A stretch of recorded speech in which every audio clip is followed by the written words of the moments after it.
KIGINNI meinini tunia ding pita khanna lian nga aneuge pansom le khat lungsim teisinsenin pilwangun pita khanna lian nga aneuge Nanna Hoih basketball kimol na tol pisunga katupa kihel na tansagi team te in gol a khup zo na ding han chamin kimolu hi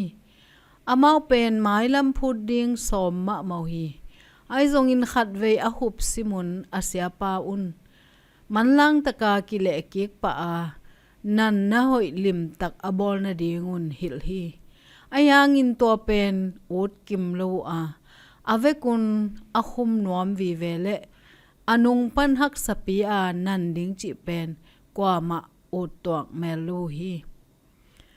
asia pa in kidem na a athupi pen ina ilang te hong nok ding kigin khol na ding in hil hi ilang te bolung akipia a hi kele akilot na maya iwa khak tan changin ilang te khup ding kise sakin toa in kidem na a gwar zo sahi igal te hong nok ding kigin khol na chi nan na bol zia pen I khanun ta na azong zat thei thu khat a hi to igal pa pen kwa Jesu om te tunga pita in lungsim teisinsenin pilwangun nagal pau doi mang pa pen anek tum thei ding azong hom pi hok bangin wa koi koi hi chi in